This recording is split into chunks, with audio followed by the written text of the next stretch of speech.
I'm Assassin1JRS once again, and this is some more Metal Gear Solid 3 Snake Eater.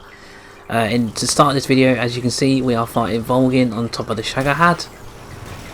So yeah, look forward to that, and then after that we will be on the bike being chased. So yeah, look forward to all of that, and I'll see you in the next video, which will be the final part. So thank you for watching, and I'll see you next time.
Snake!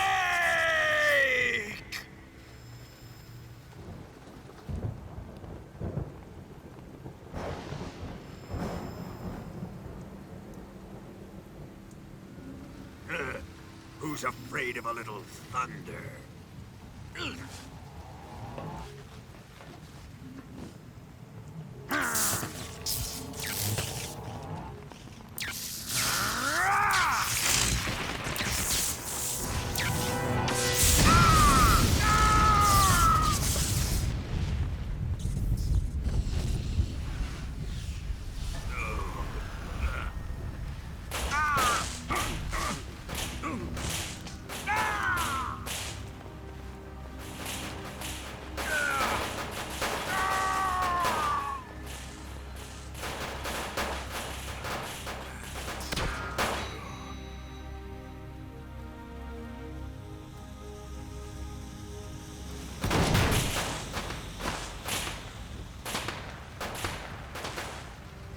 Fried by a bolt of lightning. A fitting end. It's finally over.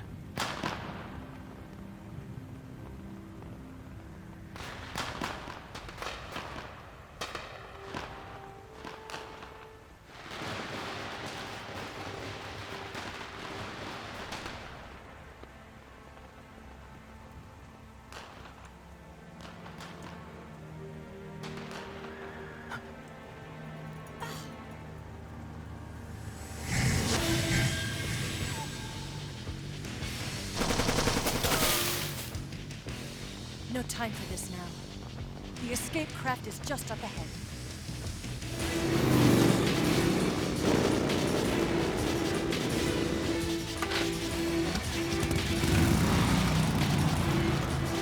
Let's get going.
Looks like they finally gave up. Don't start celebrating yet. We're leaking fuel. Damn it. Tank shot up.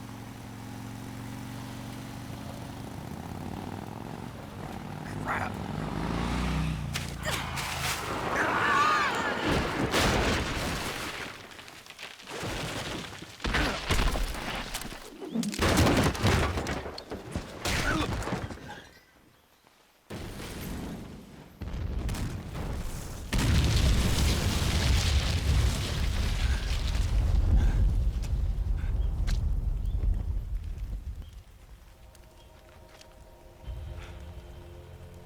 Eva! I'm over here.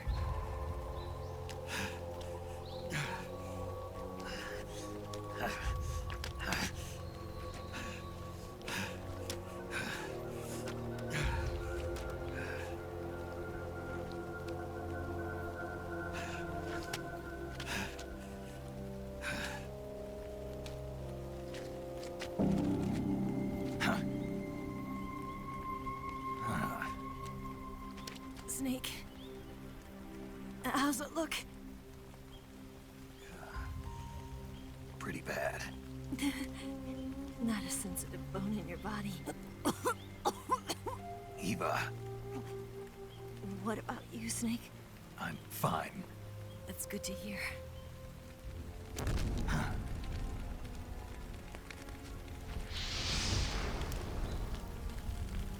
We have to get away from here, Eva. Let's go. Leave me. Eva! The boss is waiting for you. You have to go. Give me a gun. No, we're getting out of here. We're still far away from the lake. I'll never make it. I can't believe this. Uh-huh. I never thought I'd see you act this weak. What do you mean? Listen to me, Eva. We're doing this together. No, you... Eva, I need you. Say that one more time. I need you. I can't fly the wig by myself.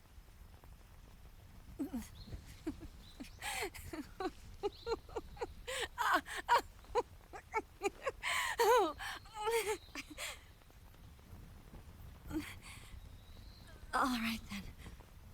I guess I'd better help you out.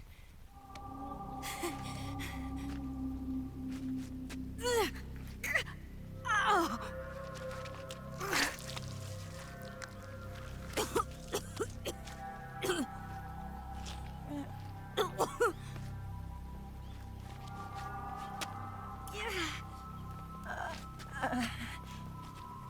You're lucky to have me. No.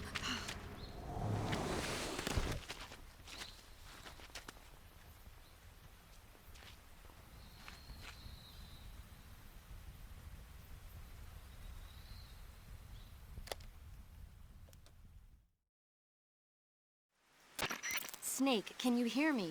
Paramedic, thank God. Eva's been seriously hurt. So have you. Luckily, I think her organs are all intact, but Calm down, Snake. calm down. You'll both be fine as long as you get the proper emergency treatment. But you're the only one who can do this. Understand? So you've got to calm down. Right. Okay. Okay. Now let's open up the survival viewer and treat the injury.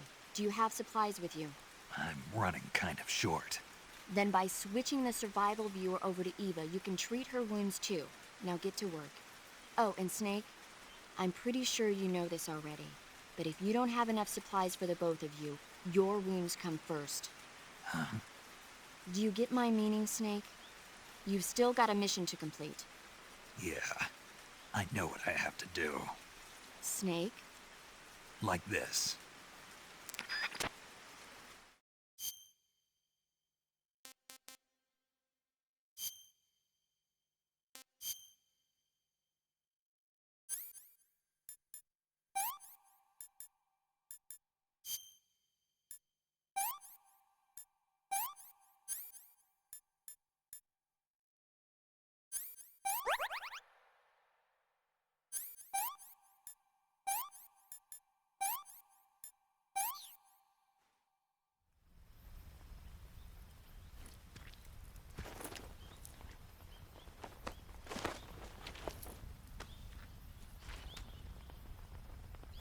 walk? Yeah, I think so.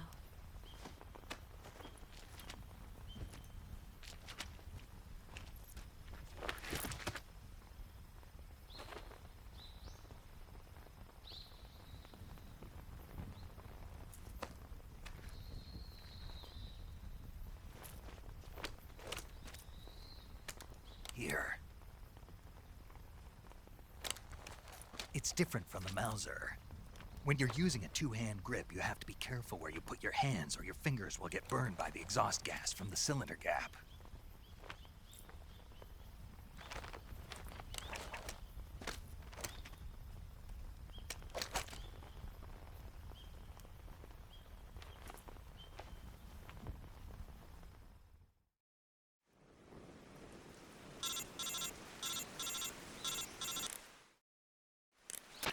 Snake, are you all right? I've been better. What about Eva? I healed her up. She can manage. Good. Snake, you'll take the lead and break through the enemy's line of defense. Eva will ordinarily be following behind you. If you lie on your belly, she'll lie down as well. If you slip and fall off a cliff, she'll follow right behind. You can call out to Eva by pressing the action button. Head to the lake along with Eva.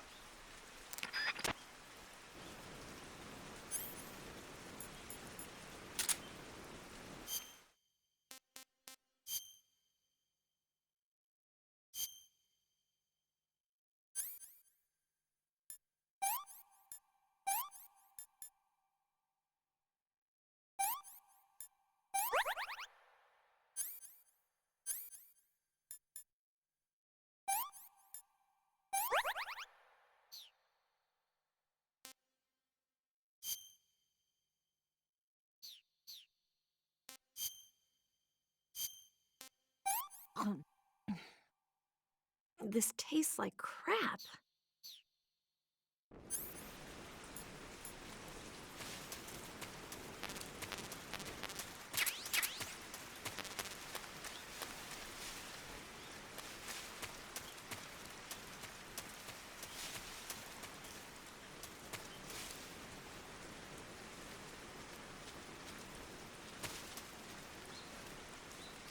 Ew.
Can I have seconds?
Yeah, right there.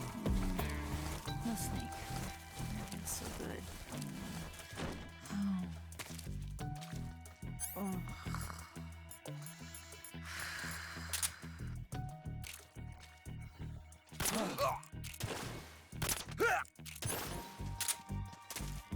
want some instant noodles.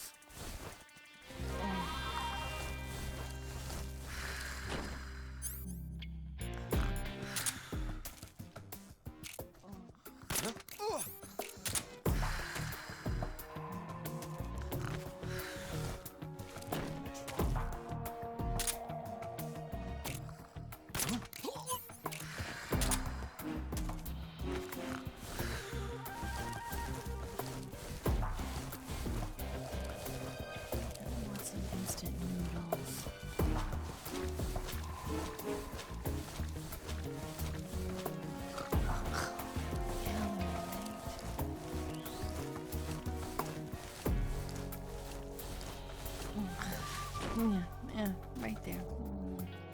No snake. That feels so good. Oh.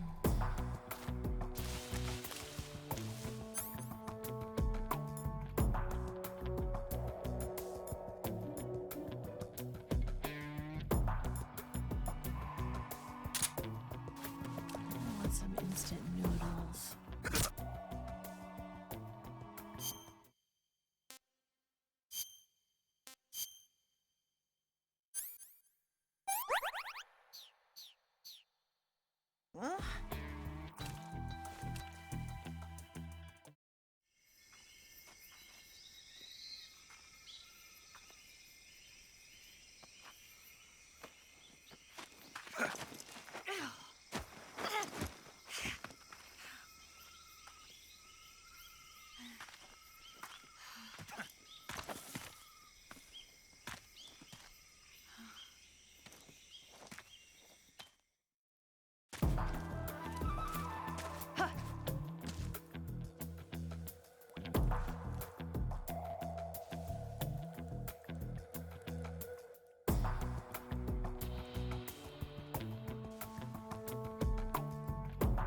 So tired.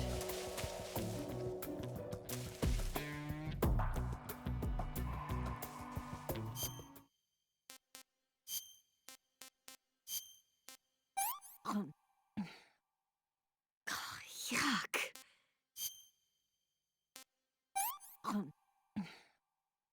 What did you give me?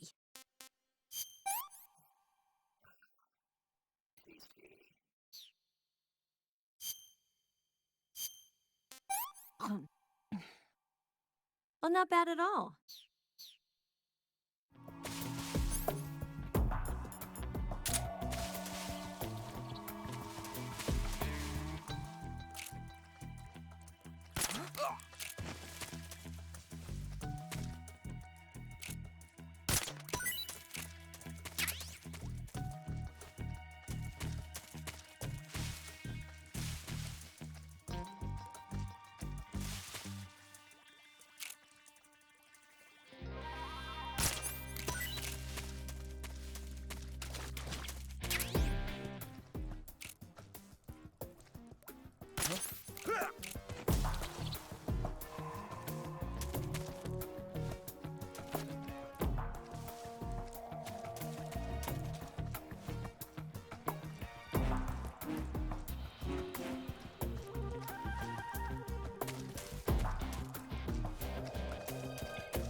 What's wrong?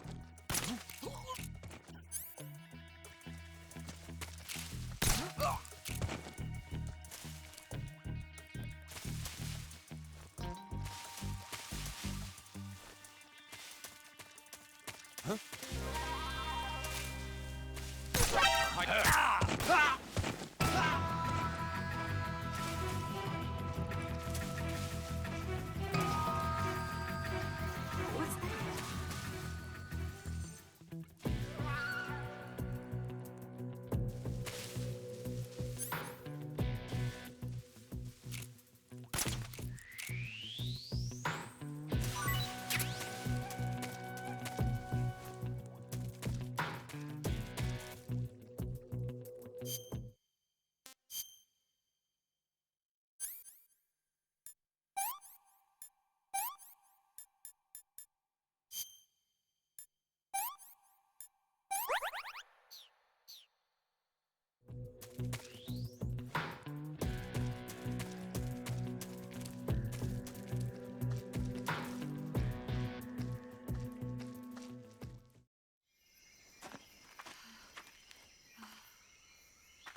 Come on, Snake.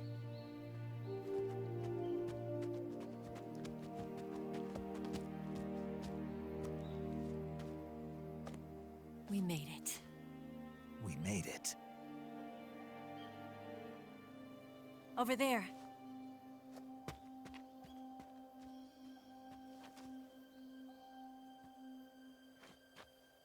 It's the boss, isn't it?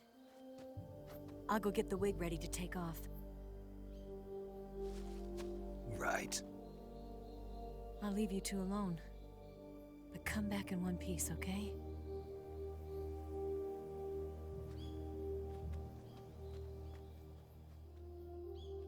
Promise me!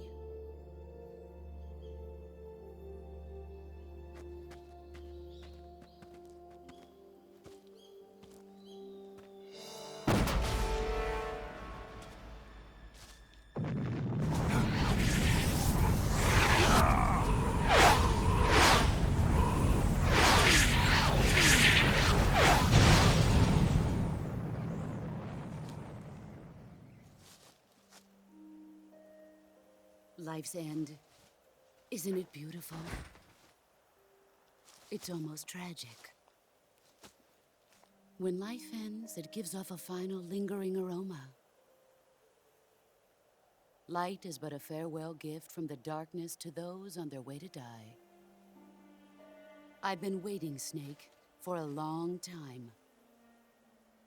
Waiting for your birth, your growth, and the finality of today. Boss. Why are you doing this? Why? To make the world one again.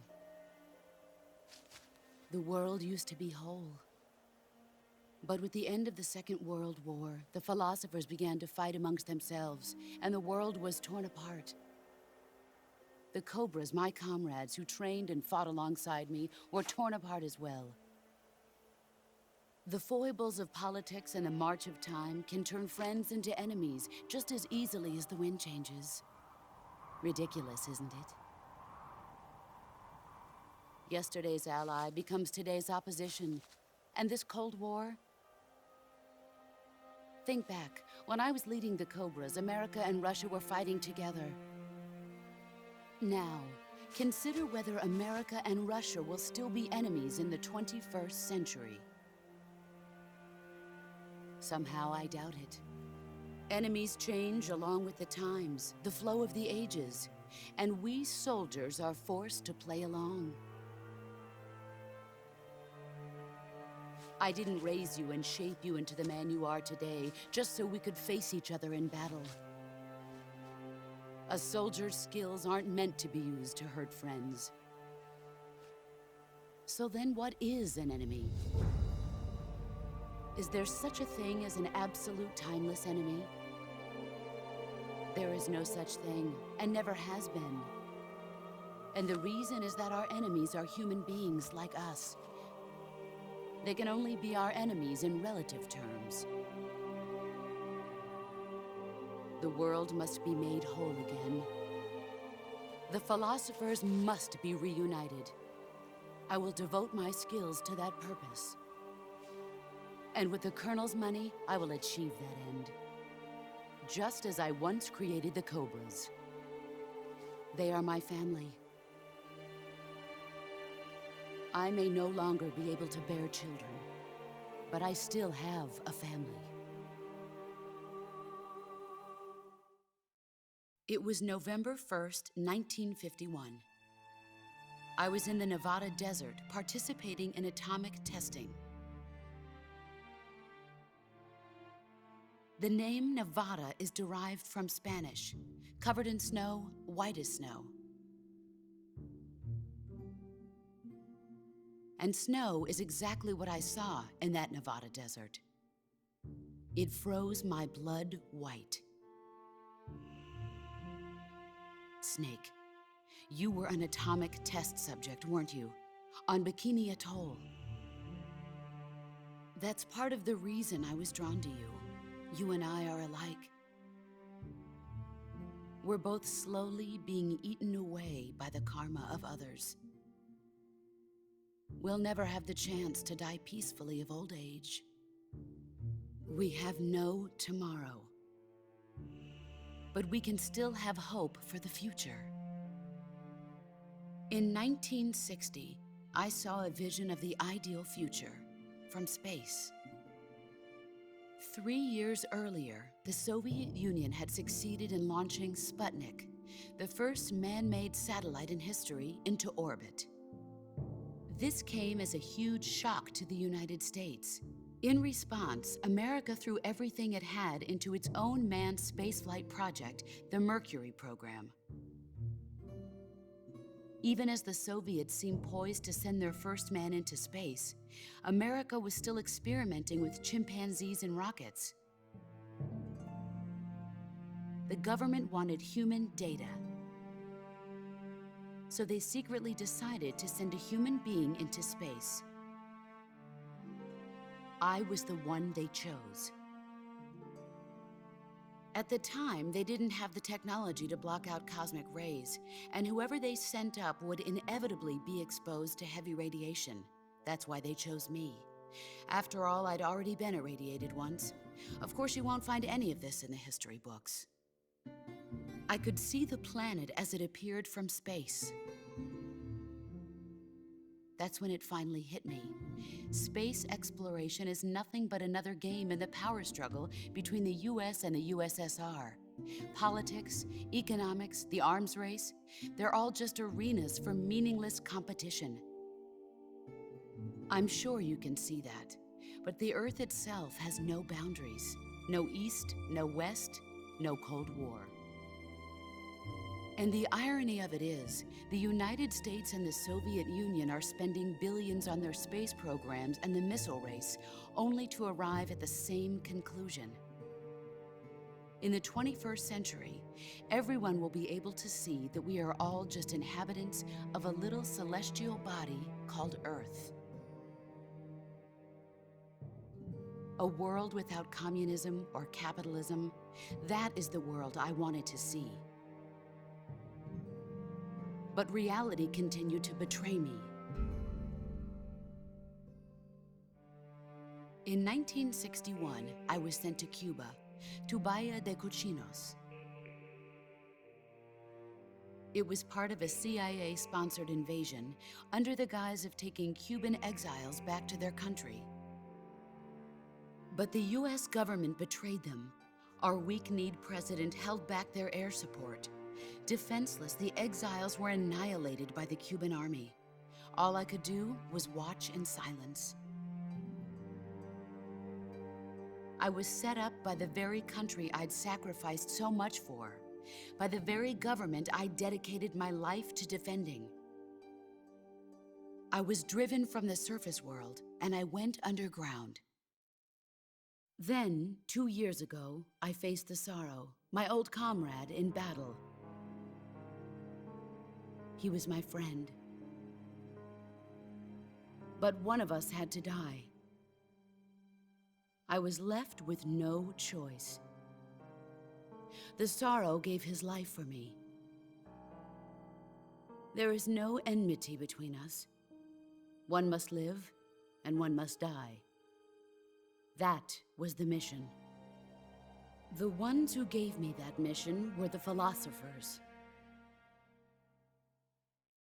Early in the 20th century, the true holders of power in the United States, the Republic of China, and the newly formed Soviet Union gathered together in a secret meeting that would later be known as the Wise Men's Committee.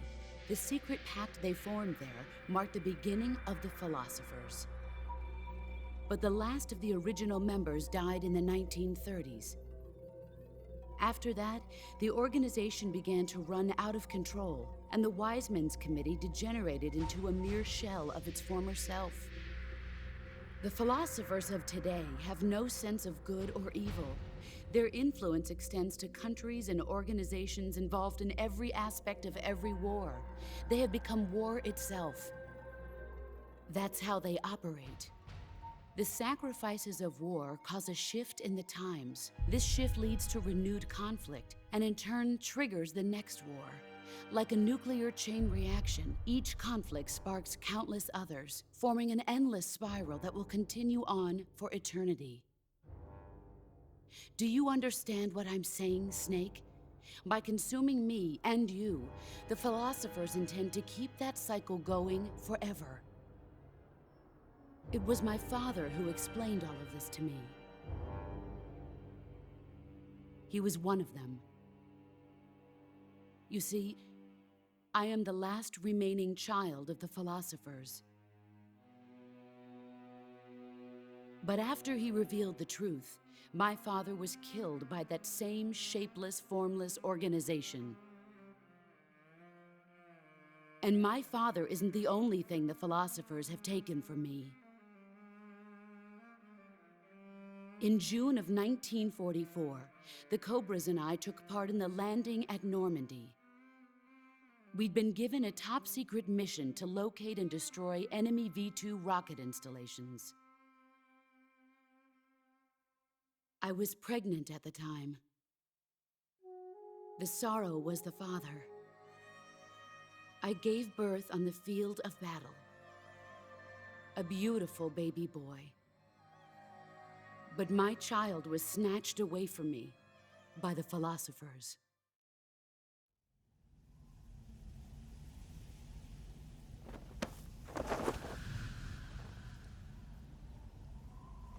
Look at this scar. This is proof that I was once a mother. I gave up my body and my child for my country. There is nothing left inside me now. Nothing at all.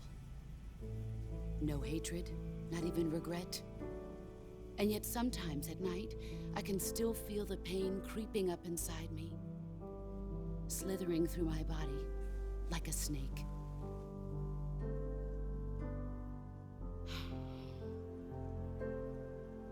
I've never talked this much about myself before. Thanks. Thanks for listening to me. I feel content. Snake, commence the operation. I raised you.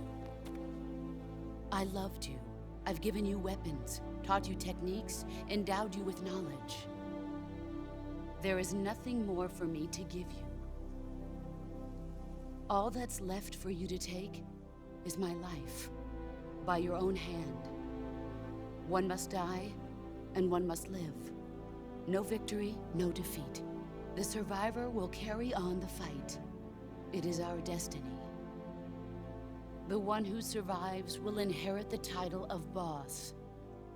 And the one who inherits the title of boss will face an existence of endless battle. I'll give you 10 minutes.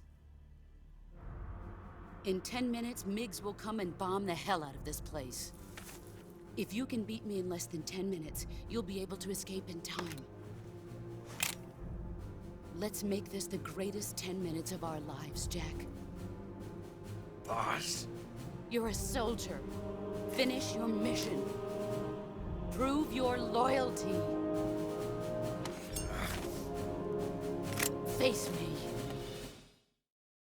Let's...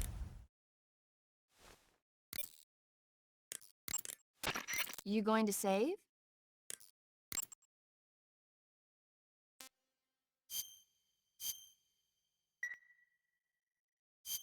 Good luck. Thanks.